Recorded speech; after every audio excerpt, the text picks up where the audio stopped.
The end of the Institute. This is part 3. The Lisping Man. Chapter 1. On a cool October morning some 3 months later, Tim Jameson strolled down the driveway from what was known as Catawba Hill Farm to South Carolina State Road 12A. The walk took a while. The driveway was almost half a mile long. Any longer, he liked to joke to Wendy, and they could have named it South Carolina State Road 12B. He was wearing faded jeans, dirty Georgia Giant work shoes, and a sweatshirt so big it came down to his upper thighs. It was a present from Luke, ordered on the internet. Written across the front were 2 words in gold, the Avister. Tim had never met Avery Dixon, but he was glad to wear the shirt. His face was deeply tanned. Catawba hadn't been a real farm for 10 years, but there was still an acre of garden behind the barn, and this was the harvest season. He reached the mailbox, opened it, started to pull out the usual junk. Nobody got real mail these days, it seemed, then froze. His stomach, which had been fine on the walk down here, seemed to contract. A car was coming, slowing down and pulling over. There was nothing special about it, just a Chevy Malibu smudged with reddish dust and with the usual budget of bugs smashed into the grill. It wasn't a neighbor. He knew all their cars, but it could have been a salesman or somebody lost and needing directions. Only it wasn't. Tim didn't know who the man behind the wheel was, only that he, Tim, had been waiting for him. Now, here he was. Tim closed the mailbox and put one hand behind him, as if to give his belt a tug. His belt was in place, and so was the gun, a Glock which had once been the property of a red-headed sheriff's deputy named Taggart Faraday. The man turned up the engine and got out. Wait, oh. He was dressed in jeans, much newer than Tim's. They still had the store creases, and a white shirt buttoned to the neck. His face was both handsome and nondescript, a contradiction that might have seemed impossible until you saw a guy like this. His eyes were blue, like so. His hair was that Nordic shade of blonde that looks almost white. He looked, in fact, much as the late Julius Sigsbee had imagined him. He wished him a good morning, and Tim returned the greeting with his hand still behind his back. "You're Tim Jameson," the visitor held out his hand. Tim looked at it, but didn't shake it. "I am. And who might you be?" The blind man smiled. "Let's say I'm William Smith. That's the name on my driver's license." Smith was okay, so was driver's, but license was a license. A lisp, but a silent one. A slight one. "Call me Bill." "What can I do for you, Mr. Smith?" The man calling himself Bill Smith, a name as anonymous as his sedan, squinted up into the early sunshine, smiling slightly, as if he were debating several possible answers to this question, all of them pleasant. Then he looked back at Tim. The smile was still on his mouth, but his eyes were not smiling. "We could dance around this, but I'm sure you've got a busy day ahead of you, so I won't take up any more of your time than I have to. Let me start by assuring you that I'm not here to cause you any trouble, so if it's a gun you've got back there instead of just an itch, you can leave it where it is. I think we can agree that it's been enough shooting. There has been enough shooting in this part of the world for 1 year." Tim thought of asking how Mr. Smith had found him, but why bother? It couldn't have been hard. Catawba Farm belonged to Harry and Rita Gullickson, now living in Florida. Their daughter had been keeping an eye on the old home place for the last 3 years. Who better than a sheriff's deputy? Well, she had been a deputy and still drew a county salary, at least at least for the time being, but it was hard to tell just what her remit was nowadays. Ronnie Gibson, absent on the night Mrs. Sigsbee's posse had invaded, was now the acting Fairleigh County Sheriff, but how long that would last was anyone's guess. There was talk of moving the sheriff's station to the nearby town of Dunning, and Wendy had never been cut out for boots on the ground law enforcement in the first place. "Where is Officer Wendy?" Smith asked. "Up at the house, maybe." "Where's Stackhouse?" Tim countered. "You must have got that Officer Wendy thing from him, because the Sigsbee woman's dead." Smith shrugged, stuck his hands in the back pockets of his new jeans, rocked on his heels, and looked around. "Boy, it's nice here, isn't it?" Nice came out nice, but the list was really light, mostly not there at all. Tim decided not to pursue the Stackhouse question. It was obvious he wouldn't get anywhere with it, and besides, Stackhouse was old news. He might be in Brazil, he might be in Argentina or Australia, he might be dead.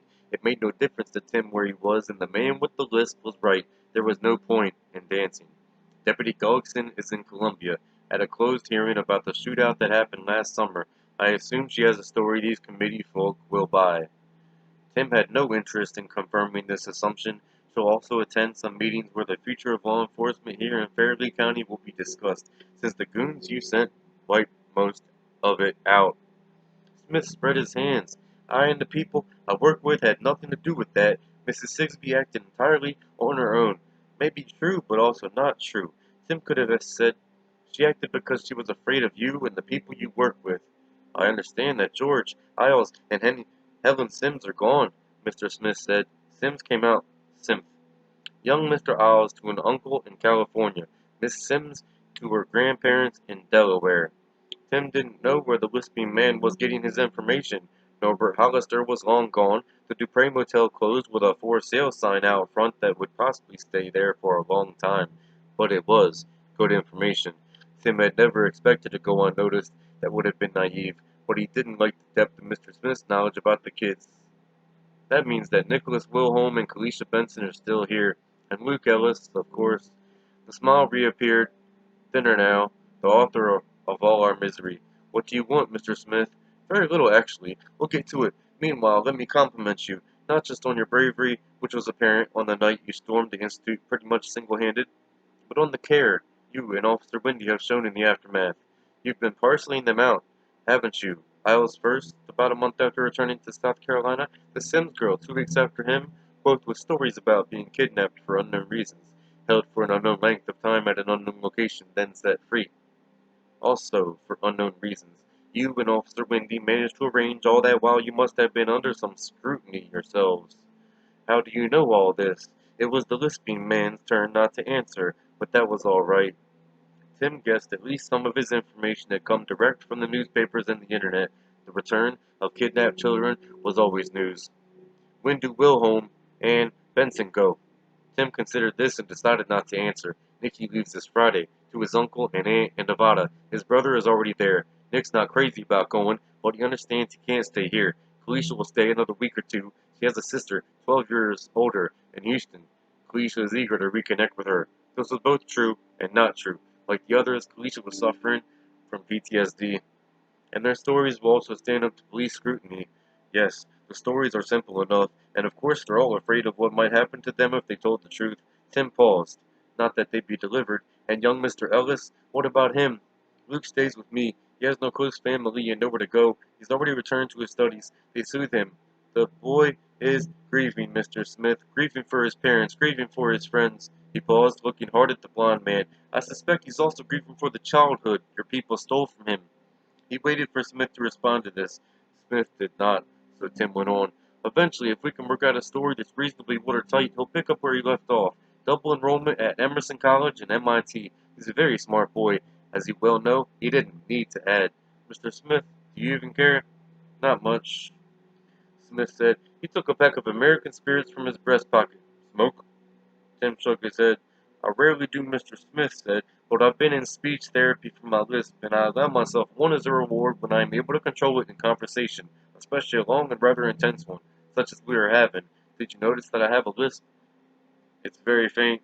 Mr. Smith nodded, seemingly pleased, and lit up. The smell in the cool morning air was sweet and fragrant, a smell that seemed made for tobacco country, which this still was, although not at Catawba form, since the 1980s. I hope you're sure they will keep stum. As the saying is, if any one of them talks, there would be consequences for all 5, in spite of the flash drive you supposedly have. Not all of my people believe that actually exists. Tim smiled without showing his teeth. It will be unwise for your people to test the idea. I take your point. It would still be a bad idea for those children to talk about their adventures in the Maine woods.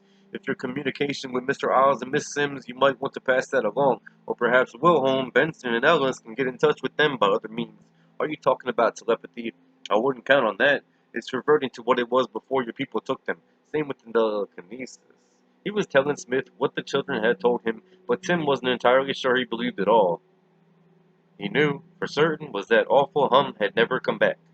How did you cover it up, Smith? I'm curious. And so you shall remain, the blond man said. But I will tell you that it wasn't just the installation in Maine that needed our attention. There were 20 other institutes in other parts of the world, and none remain operational. 2 of them, in countries where obedience is inculcated, and children, almost from birth, hung on for 6 weeks or so, and then they were mass suicides at both.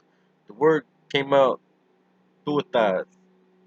Mass suicides or mass murder, Tim wondered, but that wasn't a topic he intended to raise. The sooner he was rid of this man, the better. The Ellis boy, with your help, very much with your help, has ruined us. That undoubtedly sounds melodramatic, but it is the truth. Do you think I care? Tim said. You were killing children. If there's a hell, you will go there. While you, Mr. Jameson, undoubtedly believe you'll go to heaven, assuming there is such a place, and who knows, you might be right. Well, God could turn away a man who rides to the rescue of defenseless youngsters, if I may crib from Christ on the cross. You will be forgiven because you know not what you did. He cast his cigarette aside, but I am going to tell you, it's what I came for, with the consent of my associates. Thanks to you and Ellis. The world is now on suicide watch. This time, the word came out clean. Tim said nothing, just waited. The first institute, although not by that name, was in Nazi Germany. Why doesn't that surprise me? Tim said.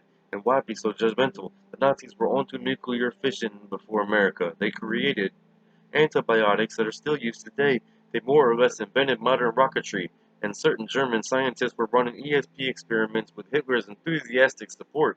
They discovered, almost by accident, that groups of gifted children could cause certain troublesome people roadblocks to progress, you might say, to cease being troublesome. These children were used up by 1944 because there was no sure method, no scientific method of finding replacements after they became an institute, ergo, Gorks.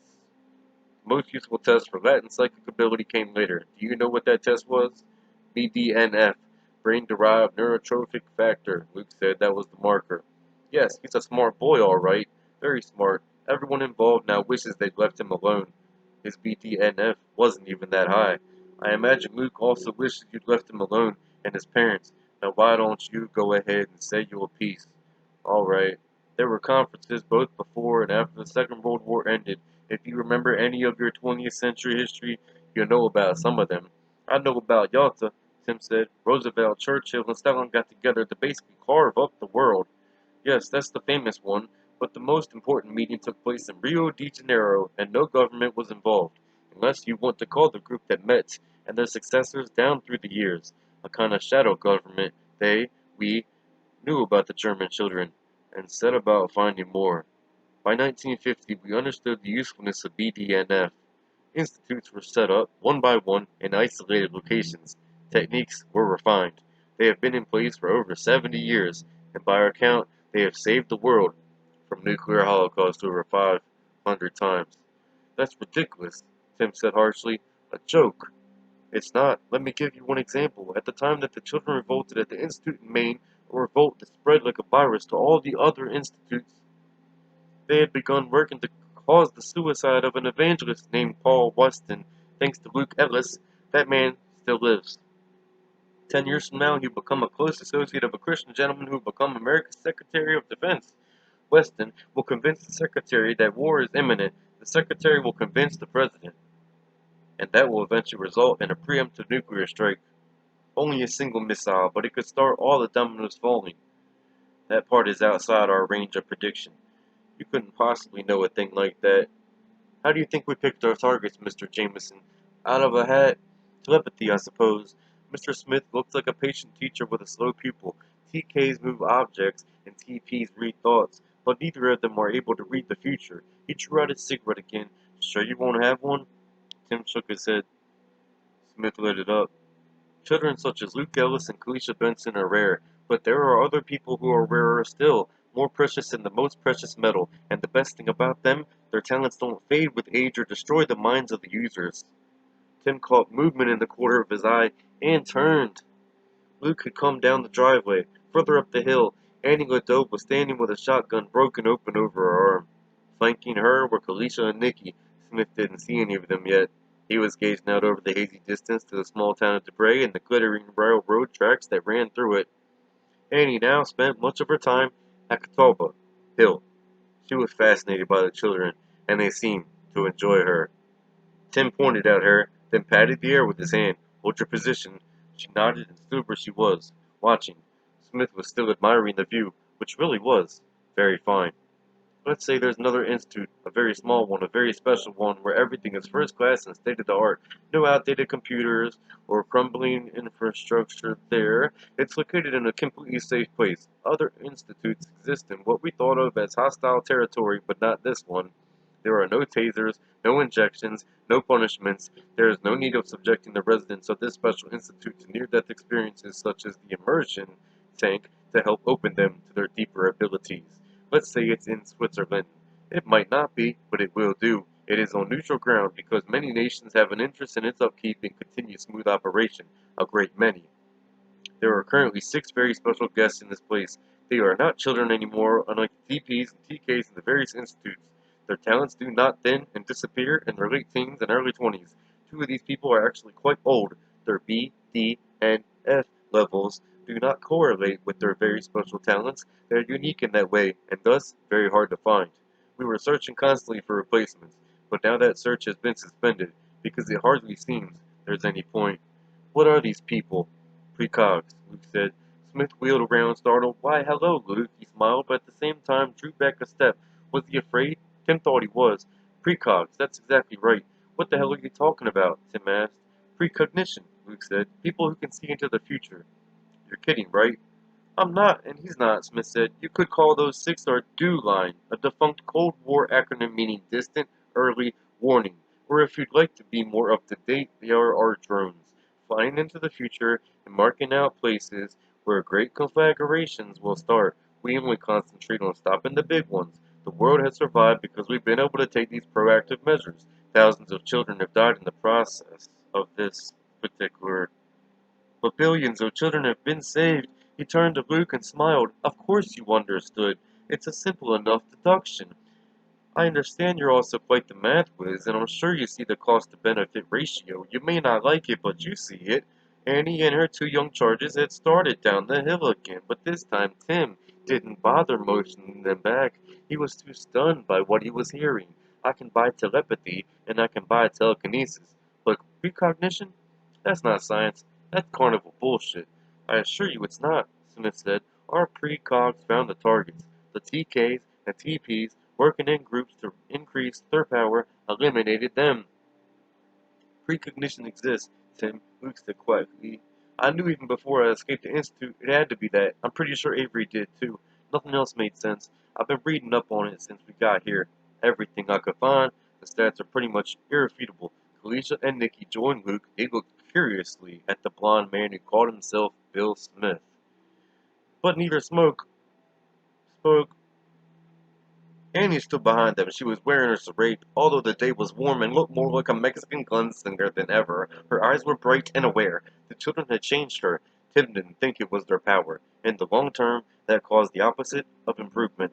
He thought it was just the occasion, the association, or maybe the fact that the kids accepted her exactly as she was. Whatever the reason, he was happy for her. You see, Smith said, it's been confirmed by your resident genius. Our 6 precogs for a while there were 8, and once in the 70s we were down to just 4. A very scary time. Constantly search for certain individuals we call hinges. They're the pivot points on which the door of human extinction may turn. Hinges aren't agents of a destruction, but vectors of destruction. Weston was one such hinge.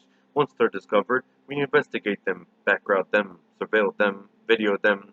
Eventually, they're turned over to the children of the various institutes to eliminate them, one way or another. Tim was shaking his head. I don't believe it. As Lucas said, the statistics can prove anything. Nobody can see the future. If you and your associates really believe that, you're not an organization, you're a cult. I had an auntie who could see the future, Annie said suddenly. She made her boys stay away one night when they wanted to go out to a juke joint, and there was a propane explosion. 20 people got burnt up like mice in a chimney, but her boys were safe at home. She paused, then added, as an afterthought, she also knew Truman was going to get elected president, and nobody believed that shit. Did she know about Trump? Kalisha asked. Oh, she was long dead before that big city dumb shit turned up, Annie said, and when Kalisha held up an open palm, Annie slapped it smartly. Excuse me, I had to wipe that off the screen. Smith ignored the interruption. The world is still here, Tim. That's not a statistic. It's a fact. 7 years after Hiroshima and Nagasaki were obliterated by atomic bombs, the world is still here, even though many nations have atomic weapons. Even though primitive human emotions still hold sway for rational thought and superstition masquerading as religion still guides the course of human politics. Why is that? Because we have protected it, and now that protection is gone. That's what Luke Ellis did, and what you participated in. Tim looked at Luke. Are you buying this? No, Luke said, and neither is he. At least not completely. Although Tim didn't know it, Luke was thinking of the girl who'd asked him about the SAT math problem, the one having to do with Aaron's hotel room rate. She'd gotten the answer wrong, and this was the same thing, only on a much grander scale. A bad answer derived from a faulty equation. I'm sure you'd like to believe that, Smith said. And he's right, Luke said. There really are people who have precognitive flashes, and her aunt may have been one of them, despite what this guy says, and may actually believe they're not even that rare. You may even have had one or two yourself, Tim, but you probably called them something else. Instinct, maybe. Or hunches, Nikki said. On the TV programs, cops are always getting hunches. TV shows are not life, Tim said, but he was also thinking of something from the past, suddenly deciding, for no real reason, to go off of an airplane and hitchhike north instead. Which is too bad, Kalisha said. I love Riverdale. The word flash is used over and over in the stories about these things, Luke said, because that seems to be what it is. Something like a lightning strike. I believe in it, and I believe there may be people who can harness it. Smith raised his hands in a three you have it. Sorry. Smith raised his hands in a there you have it gesture. Exactly what I'm saying, only saying coming out then. His lisp had resurfaced. Tim found this interesting. Only there's something he's not telling you, Luke said. Probably because he doesn't like to tell himself. None of them do. The way our generals didn't like to tell themselves there was no way to win the Vietnam War, even after it became apparent. I have no idea what you're talking about, Smith said. You do, Felicia said. He does, Nicky said. You better own up, mister. Orphan Annie said. These children are reading your mind. Tickles, don't it? Luke turned to Tim. Once I was sure it had to be precognition driving this, and I got access to a real computer. We didn't need tokens to use, is what he means, Felicia put in. Luke pointed at her. Shut up a minute, will you? Nicky grinned. Watch out, Shy. Look, he's getting mad. She laughed. Smith did not. His control over this conversation had been lost with the arrival of Luke and his friends, and his expression, tight mouth, drawn together brows, said that he wasn't used to it. Once I got access to a real computer, Luke resumed, I did a Bernoulli distribution. Do you know what this is, Mr. Smith? The blond man shook his head. He does, though, Kalisha said. Her eyes were merry. Right, Nicky agreed, and doesn't like it. The what's his distribution is not his friend. The Bernoulli is an accurate way of expressing probability, Luke said. It's based on the idea that there are two possible outcomes to certain empiric events, like coin flips or the winners of football games. The outcomes can be expressed as P for positive result and N for negative result. I won't bore you with the details, but you end up with a Boolean valued outcome that clearly expresses the difference between random and non-random events. Yeah, don't bore us with the easy stuff, Nicky said. Just cut to the chase. Coin flips are random. Football scores appear random if you take a small sample, but if you take a bigger one, it becomes clear that they're not, because other factors come into play.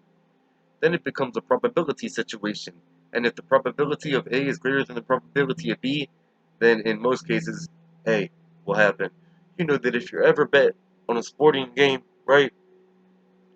Yeah, Tim said.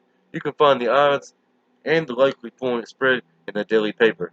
Luke nodded. It's pretty simple, really, and when you apply Bernoulli to recognition, precognition, statistics, Luke nodded. It's pretty simple, really, and when you apply Bernoulli to precognition statistics, an interesting trend emerges.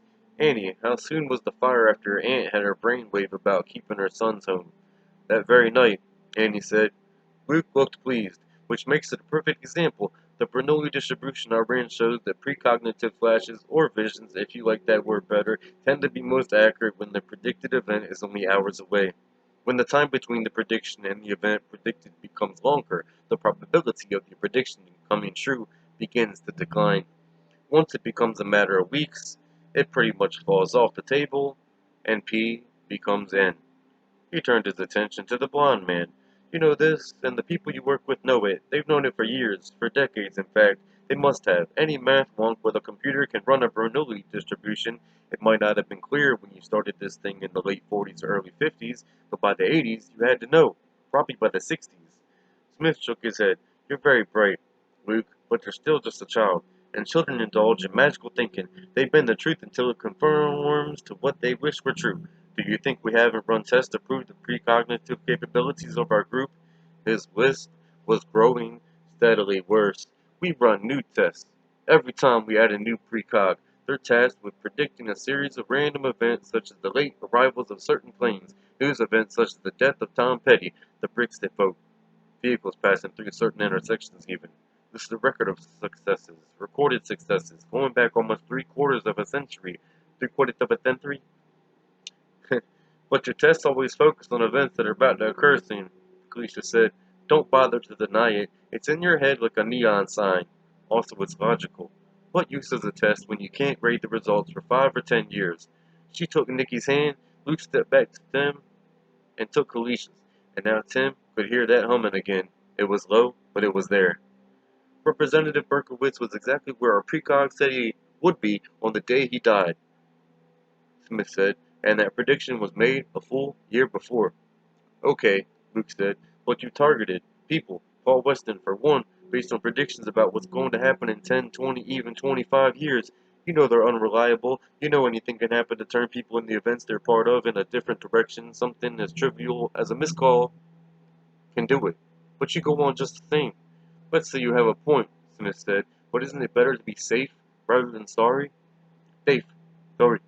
Think of the predictions that have proved out. Then think of the possible consequences of doing nothing. Annie was back a turn, maybe even two. How can you be sure the predictions will come true if you kill the people they're about? I don't get that. He doesn't get it either, Luke said, but he can't bear to think that all the killing they've done has been for no good reason. None of them can. We had to destroy the village in order to save it, Tim said. Didn't anybody say that about Vietnam?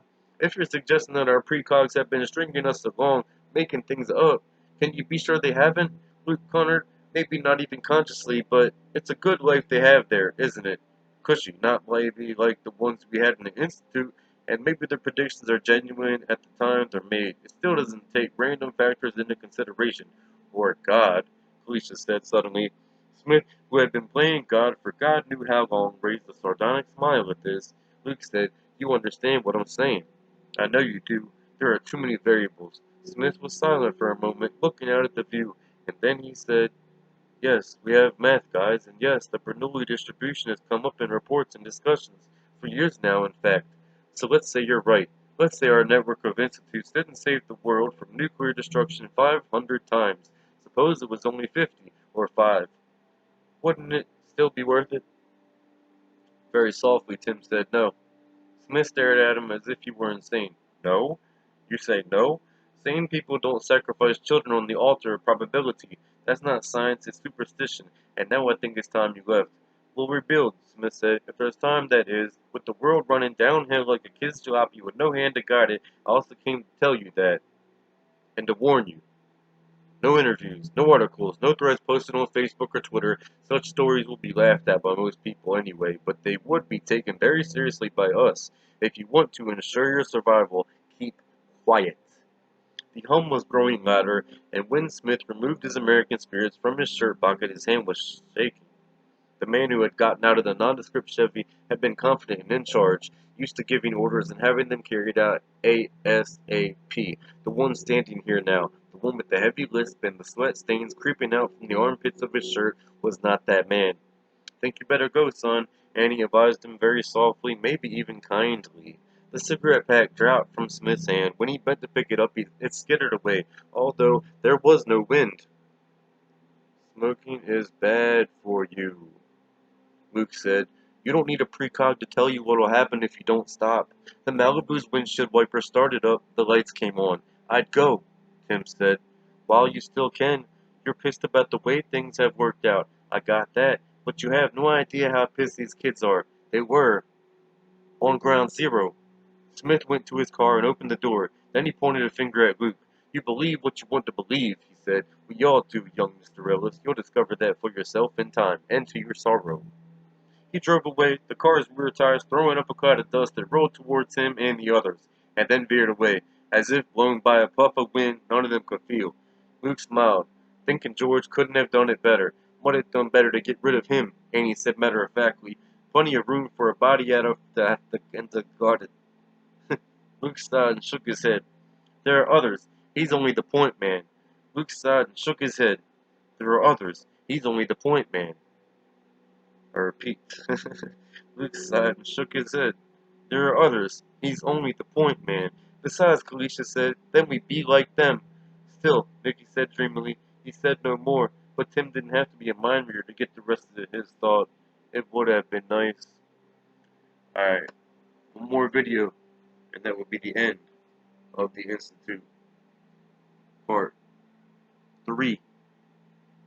The Lisping Man. I'll be back with Chapter 2. The Lisping Man.